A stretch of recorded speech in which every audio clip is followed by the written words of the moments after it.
welcome everyone to another session of Career Readiness Essential Series.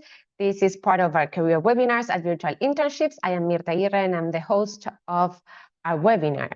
And today we have a super interesting topic. I'm very passionate about this, and we're going to explore working across cultures, key insights for successful communication. And we're going to unpack what we're going to cover, and what we will learn is basically we will understand the importance of global fluency in today's multicultural work environment, and especially when you're doing a remote internship in some host company in some other country that is not your country, your culture. Then we're going to understand how cultural differences impact communication, feedback, and persuasion. This is something that we experience every day at the workplace, which is influenced by cultures. And then we want to learn some insights to recognize and adapt to these differences and gain some tools to say, okay, I feel more confident navigating multicultural environments. And so for those who don't know me, my name is Mirta Aguirre. I am a career coach and educator. I am from Argentina, and I hope professionals, especially young professionals, develop a career they love, right? And for me, myself, I'm very curious. I'm very passionate about cultures, languages.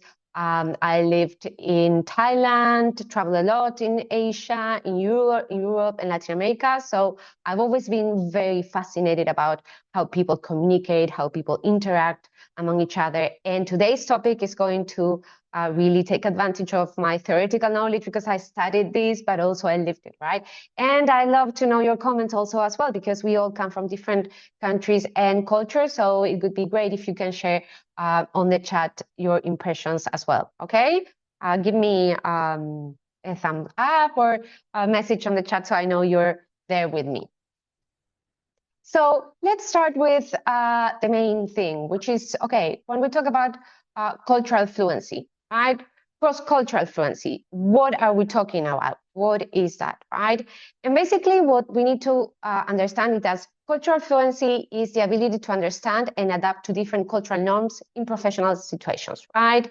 We live in a very interconnected world. We are doing a virtual internship somewhere else.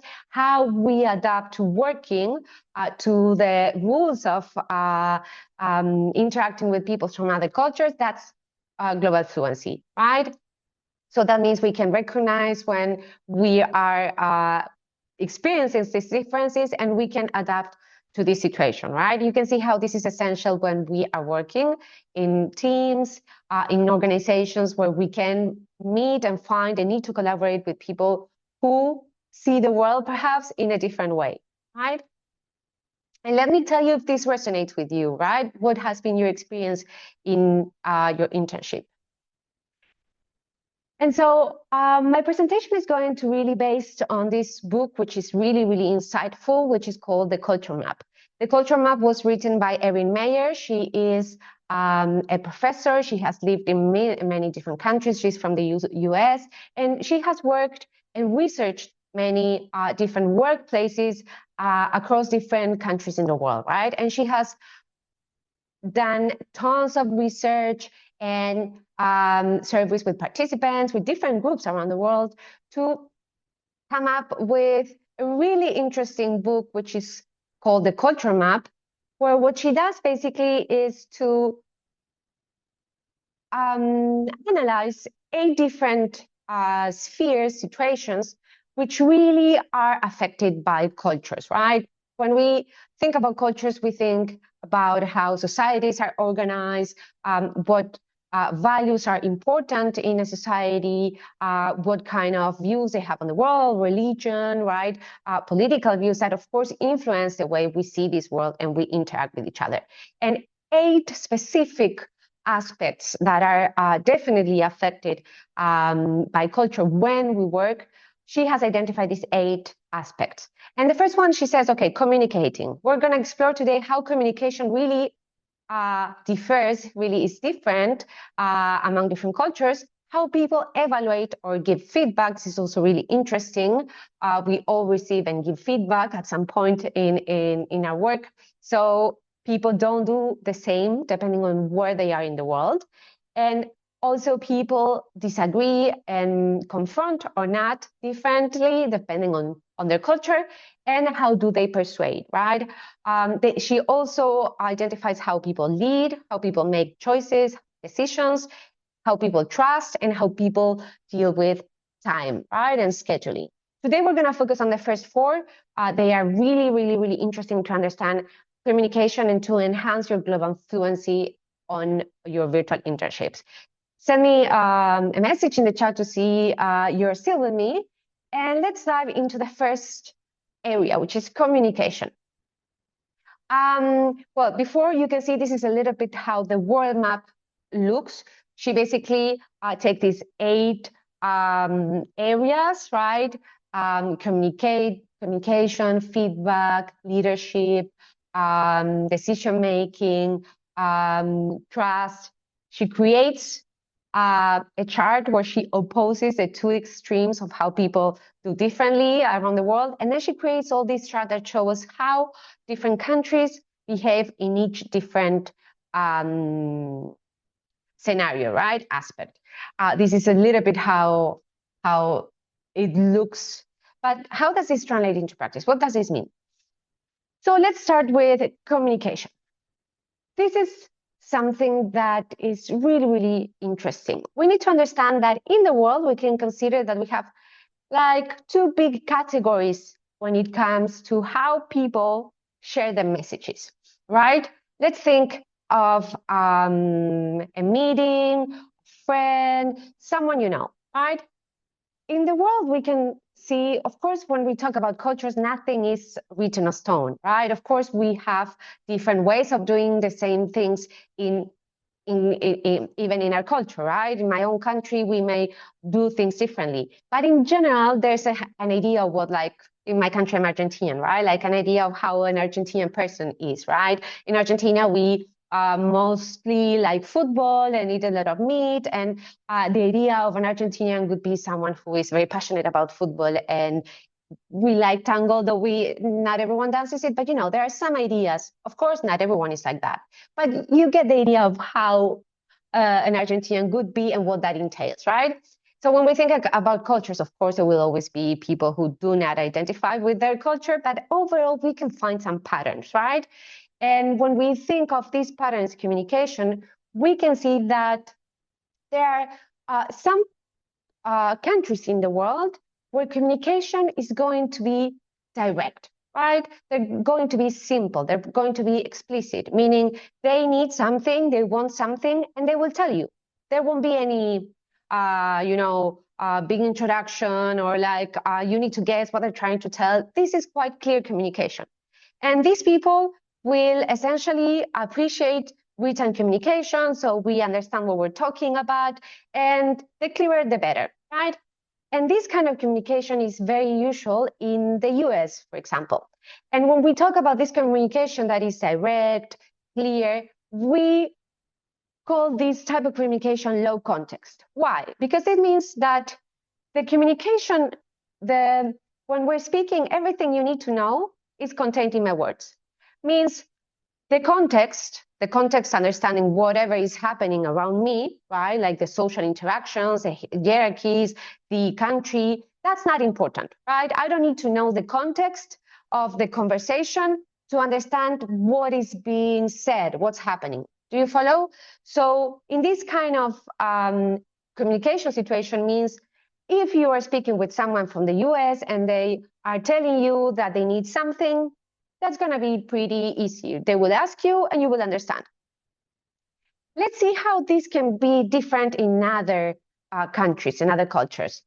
Some other types of communication, styles of communication, is going to be more not so clear.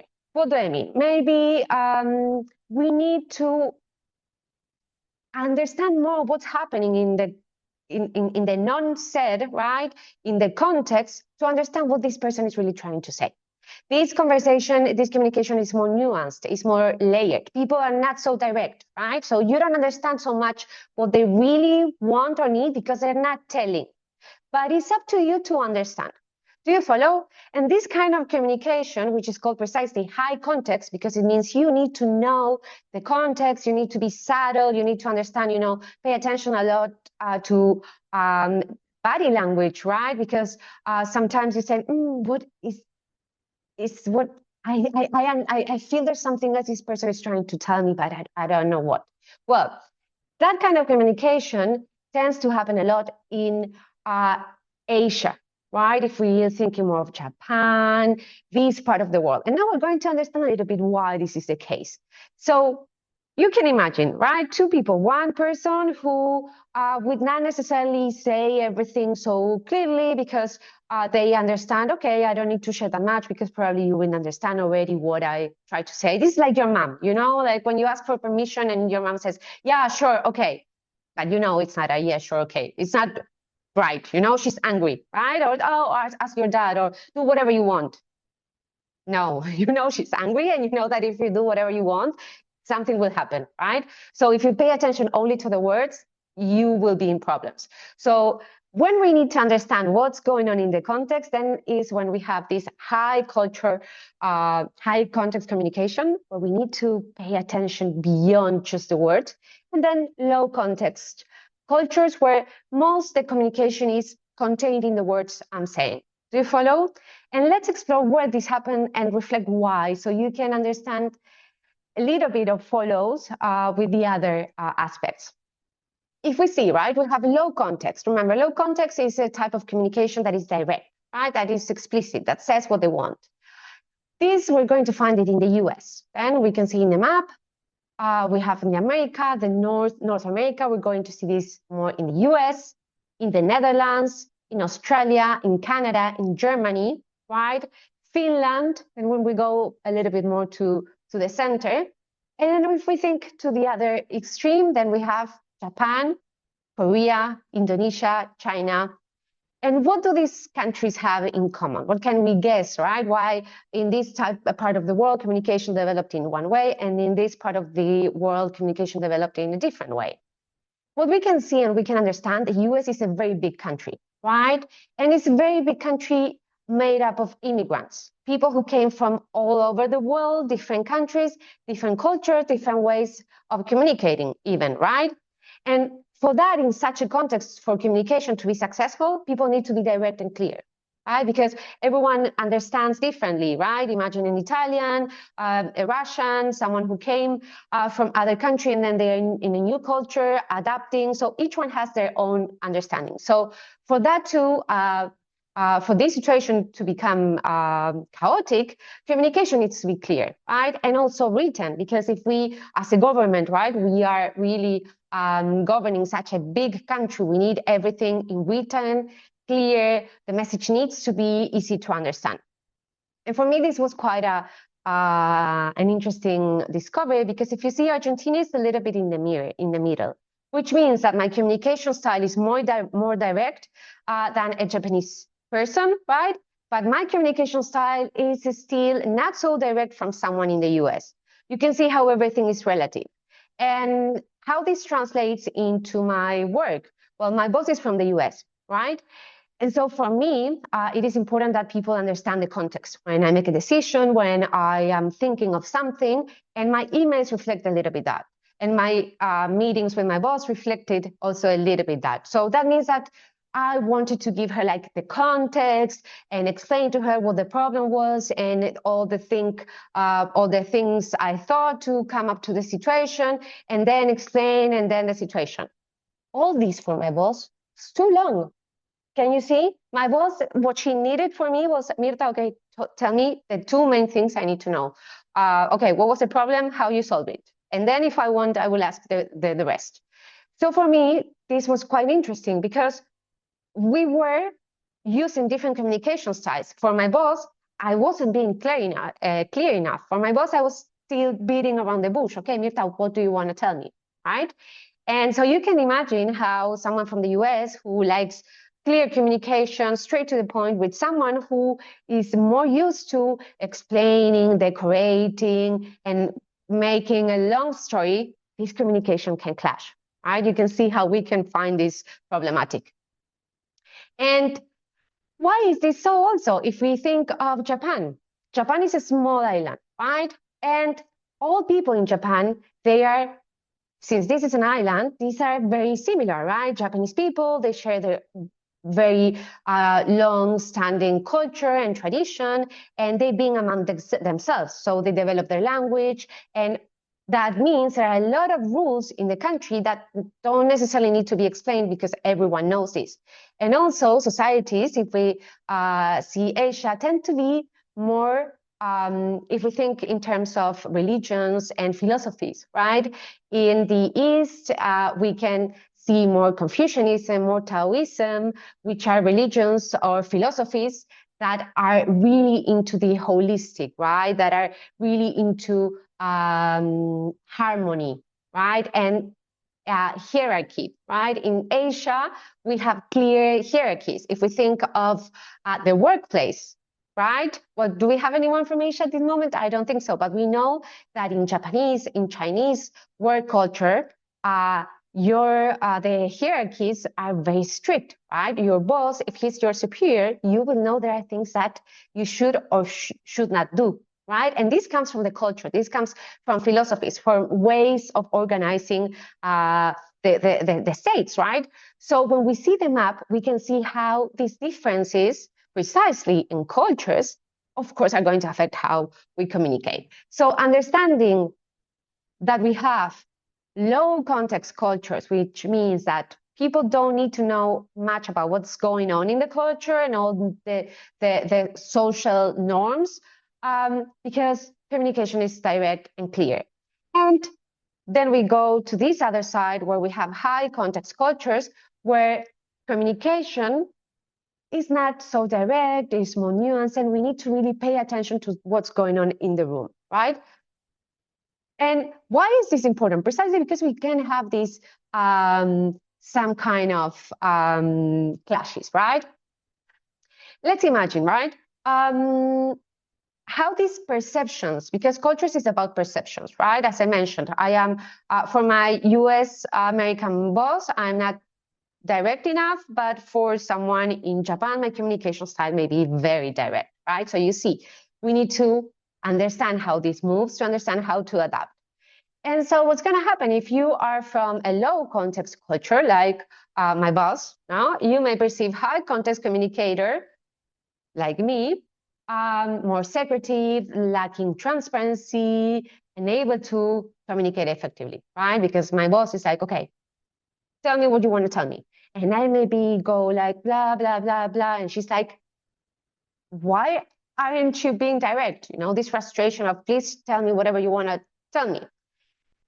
And the other way, right, around, if I'm from a very high context culture where I think that it's not necessary to say everything or re-explain everything because we already understood, the fact that you are telling me things so clear, right? I may be like, why are you explaining me the obvious, right? Why are you telling me what I already know? And this clash can be challenging, right? That is why we need to understand a little bit, and the culture map gives us a lot of tools to understand, okay, how different people behave facing these different scenarios.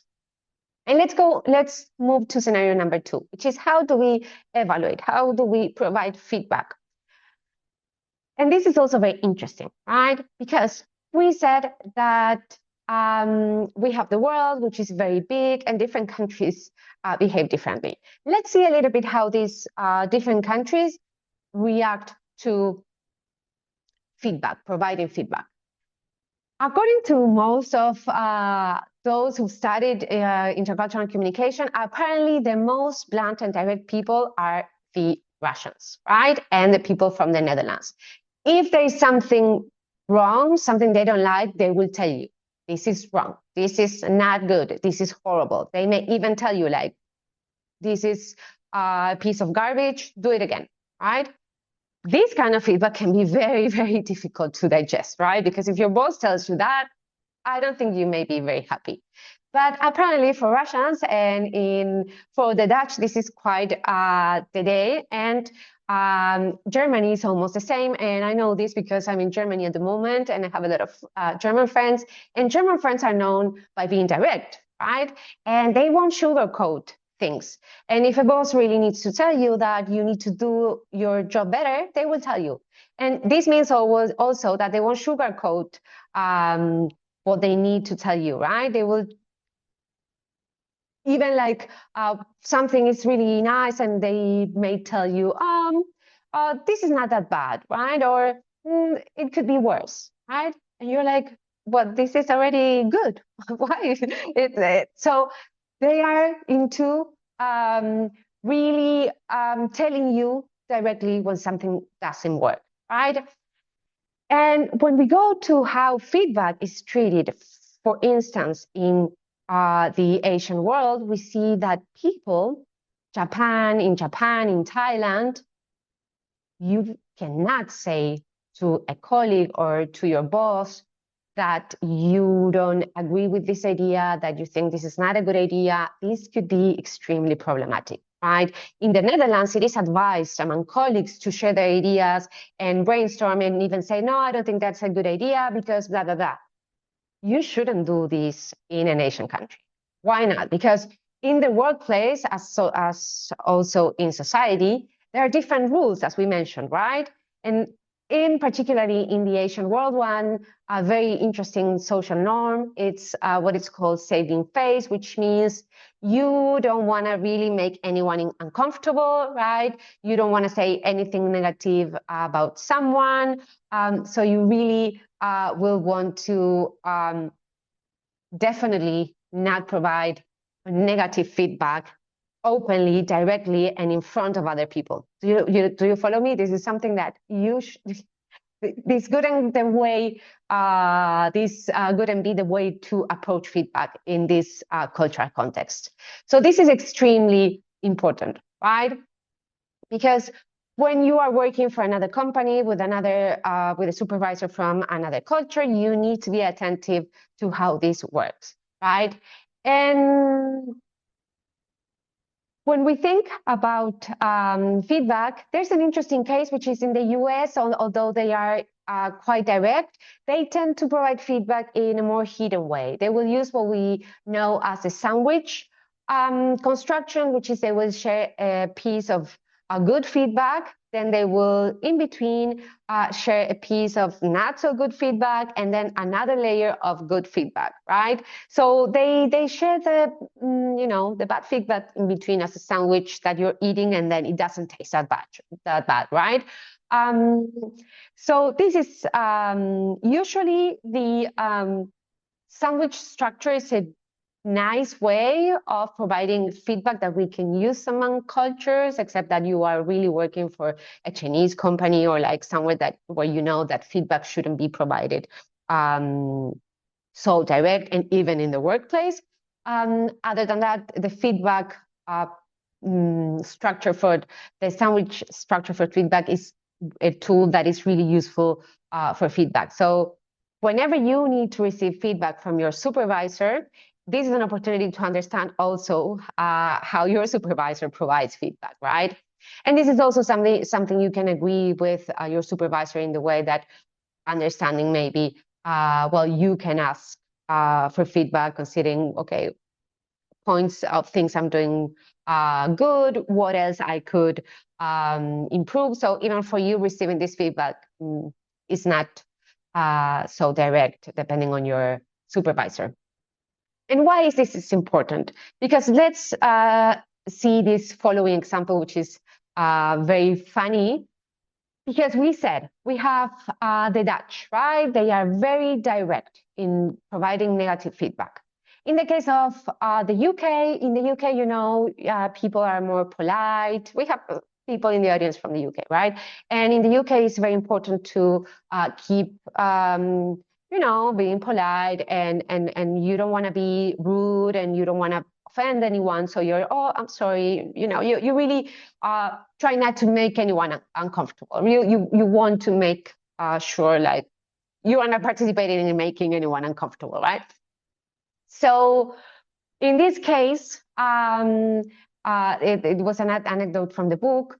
the author shared that a person in the someone from the Netherlands, she received she did a really comprehensive report. She presented it to her UK supervisor, and the supervisor made some comments and said, oh, maybe you want to think about making this change, and maybe you want to think of writing this differently. And the Dutch person, when she read this, she said, okay. And then she didn't make any changes, and she submitted the report just like that. And when the UK supervisor saw that, he was like, what is this? Like, I told you to change this. Like, this wasn't okay. And the person from the Netherlands said, no, you told me to reflect if maybe I wanted to change this and use another language. And I reflected, and I thought, no, I don't want to change it. You can see what happened here.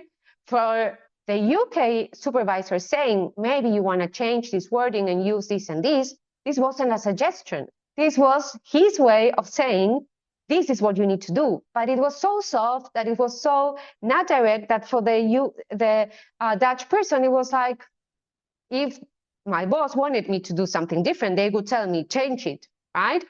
And from each one's perspective, they understood very different things. So this is how cultures really play in the workplace, right? We may understand different things. So by ourselves understanding how different cultures work, then we can adapt better, and we can ideally prevent these misunderstandings. But if they happen, we can say, okay, wait a minute, what happened here, right? And then at the moment, the Dutch person, can explicitly said, oh, I thought this was a suggestion, right? And then they come up with the fact like, no, clearly this was something you needed to do. And then we understand that there was a communication cultural misunderstanding, right? And let's understand a little bit the third dimension, right? Because when we are in the workplace, something that can happen is that we don't agree, right? We may tend to, it's normal, we don't necessarily think we need to do the things in the same way, and we have different ways of approaching situations, right? So we may have disagreements. And also, something that here is going to come up is like people who are more direct, right?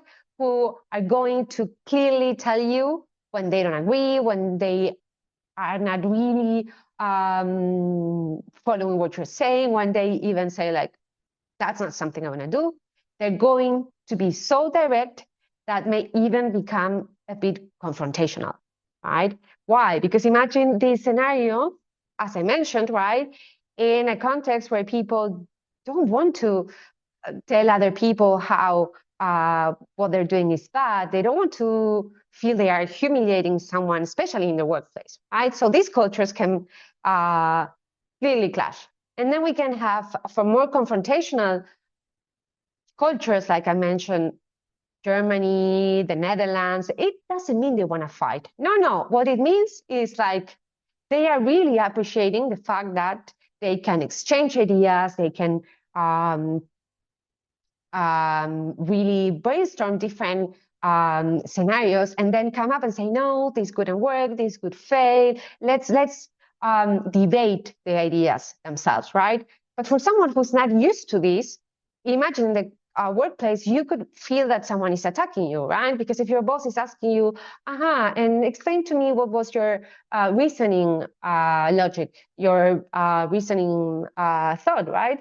And you may feel like, why is he not trusting me?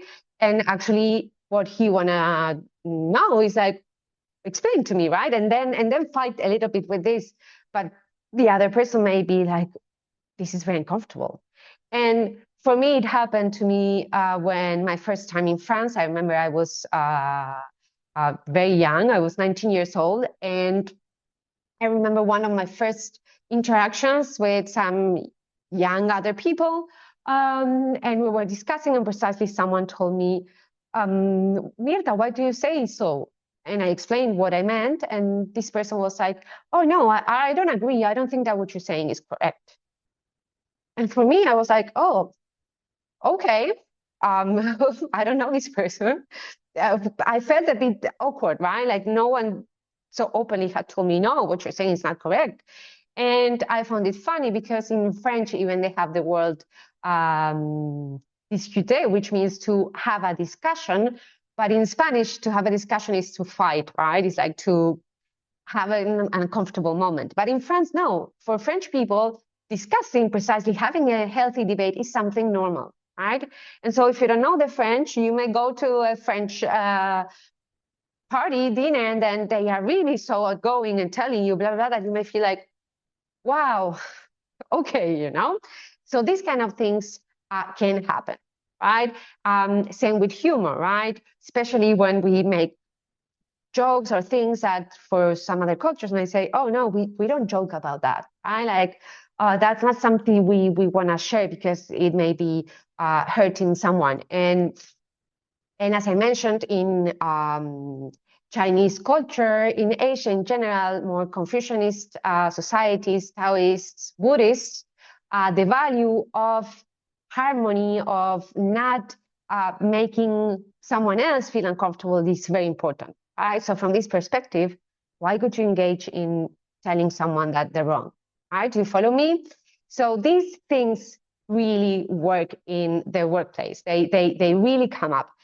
And when you know this, for you, it's much better to face this, right? Because you can say, oh, okay, I think like, yeah, I didn't like the comment of my boss, but if you understand that maybe, well, this is how it happens with my German friends, right? And sometimes they make comments that I know, oh, you actually liked it, right? And what they say was like, okay, I cannot complain. And I'm like, okay, good, they liked it, right? And so let's see now our last aspect, right? And this is something interesting before jumping to the last one. Also, when we think of cultures, there are some cultures that are more emotional expressive. What does it mean? We have some cultures that are more reserved, right? Like we said, Asian in general, people tend to be not so loud and making public emotion display may not be so the norm, right? And then you have other countries like in Latin America where people are loud, where people are they tell you, right? They hug you and they're passionate when they speak and they share their life. And once you understand this, you may see how this also gets in the place, right? Because we may say, okay, someone who is expressive, we may understand this are like, oh, they're not so, or maybe they're angry, or like, you know, and there's so much passion. But for other cultures, we may say, I don't understand this person, you know, like why aren't they saying much? Is this like they're not trusting what I'm sharing? They're not really, you know, what is going on? So this is also part of what makes cultures. And if you have the experience of traveling abroad and being people that you know that behave different from you, then you know what I'm talking about, right? And now, yes, let's jump to our last scenario, that is aspect, sphere that is really affected by culture in the workplace, and is how we persuade. What does it mean to persuade? Well, mainly it's like, how do I get to convince my audience that they think the way I am proposing, or that we do something that I'm proposing, right? This is when we persuade something, we gain traction, right? To whatever it is that we are proposing. And for that, we need to share our ideas, right? In order to persuade someone that they need to do what we are proposing, we need to share our ideas. And we have also different things, different ways of doing this. And this is the fascinating thing. The way we are taught, the way we are educated, where we go to school, in which country, that's going to change how we communicate, right? And in this sense, this is also for me was super interesting because I studied in Argentina. I studied also in the University French in France. Then I studied also in the UK, and I worked in Belgium, and now in the Dominican Republic, now in Germany, and then in Thailand and in Asia. So I've experienced all these situations, right? And basically, and I studied in France, right? University, 1 semester. My American boss, you know her already. She likes clear communication. And this was another meeting where I was also presenting my ideas. And what happened was precisely that we clashed. Why? Because we can see two different ways of persuading. One is more principle first. If we think of Italy, France, Spain, more Latin, Romance languages, right? These are ancient civilizations that came from the Greek, right?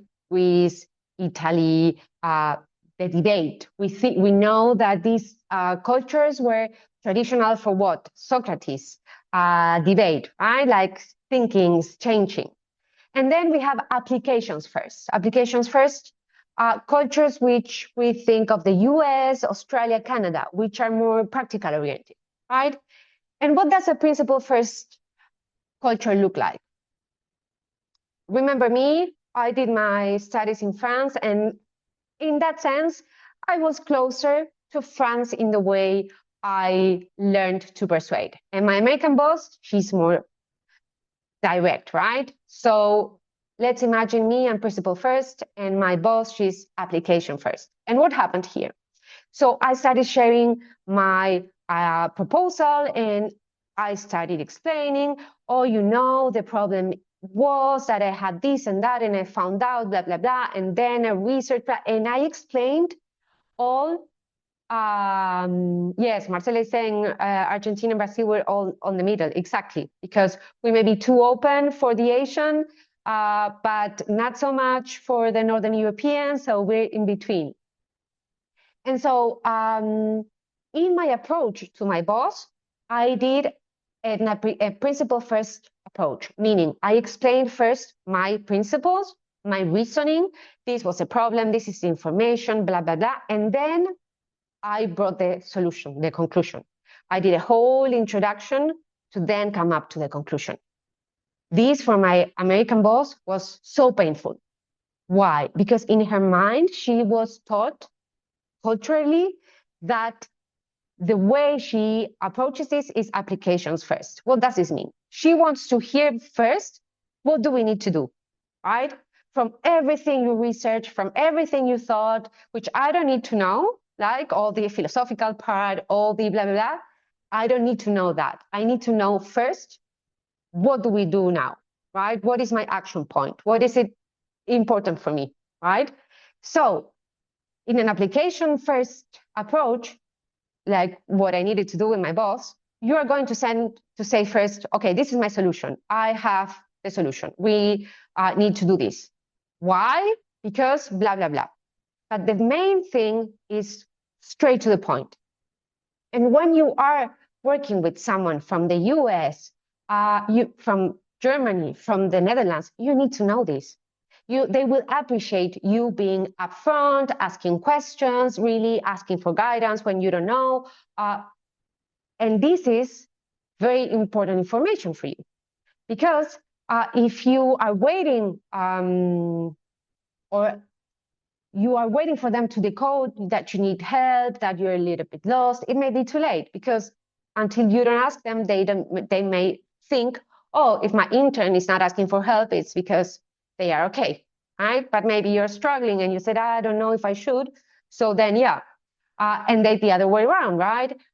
Maybe if you know that you are more direct and your boss tends to be more like me, right? That he will blah, blah, blah, blah, blah. And then you may be a little bit lost. Maybe you need to then say, okay, I may need to ask more clarifying questions, right? So in case I feel a bit lost, I may say, okay, so, or maybe I can check if you are saying correctly, you are saying that I should do this, okay? So this is very important because the more you understand how different cultures work, the more tools you have to navigate cross-cultural environments.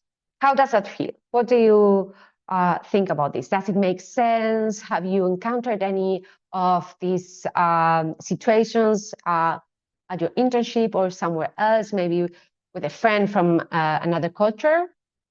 Who would like to share maybe an example or a reflection in our chat? Okay, I see here in the Q&A, I have someone that says, it really makes sense. I am from the US and I work with a company from Nigeria, and sometimes I feel my boss is not very clear. Yes, yes, exactly.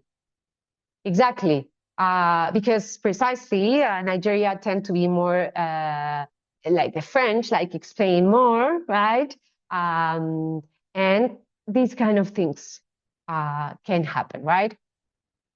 So for me, I think it's really essential that you take advantage of your internship experience to understand if you have any kind of communication mismatch or communication issue. Really try to explore and say, okay, what is it that may be causing this? Like, is there a cultural factor that may be getting in the way, right? And using this concept from this presentation, I really recommend that you explore further, because this is a really interesting framework to really get more clarity on why we interact the way we do. For me, it was super insightful. After all my experiences abroad, when I was reading, I could identify many of these. I remember when I was studying my master's in London, also, when it was time to work in groups, I could see how different people from different cultures could interact, right? Then I could see people like me, the Latinos or the Italians, and very passionate, right? Like sharing our ideas that if you don't know, you can think that we are fighting, right? Because we're like, oh yeah, no, and we're just sharing our ideas. And then you could see some other people that were more quiet, right? And I had friends from Japan, maybe they were like, if you don't explicitly ask them, what do you think? Even then, when we ask them, like, okay, what do you think about this topic? It could take them a while to really open up and share their minds, right?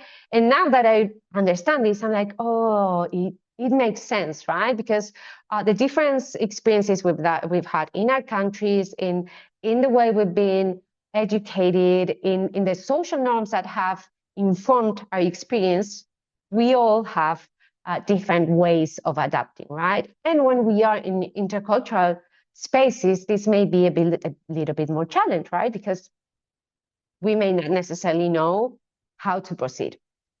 So I would like to read some reflection, because before wrapping up, I really recommend that you explore in depth this topic, and I would appreciate if you could share some thoughts on this webinar. My colleague is sending a survey now, and you can also add me to LinkedIn if you haven't yet connected with me through LinkedIn. Remember, LinkedIn is the place where you want to be, right? You want to have your profile updated. You want to start connecting with professionals. You want to start sharing some posts, liking, interacting with other professionals, because that's the way you're going to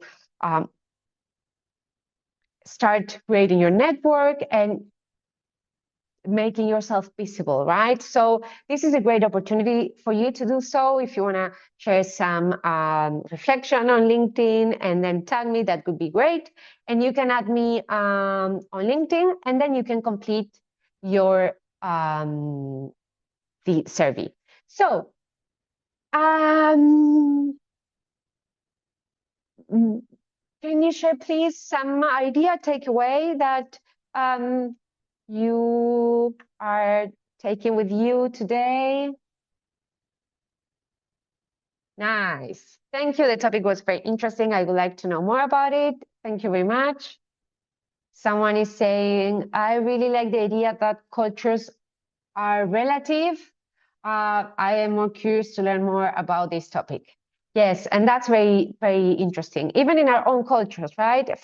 Even our own culture, someone may say, "Oh, you are too or not enough," and from our culture, and then we go somewhere else, and that thing becomes an asset, right? Like, and then in other cultures, we need to understand how to adapt so we can really take advantage of interactions.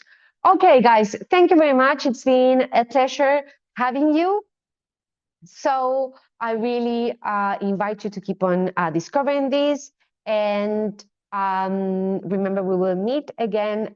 You will receive a new invitation to join next time.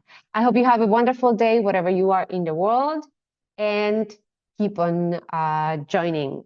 And remember, in LearnWalls, in the learning platform, I always share a recap of the session where you can always find the recording and find more information.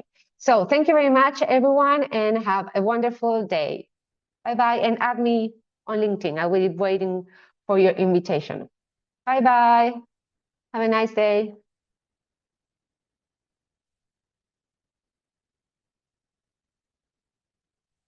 Oh, Brody, so really, really nice. Yes.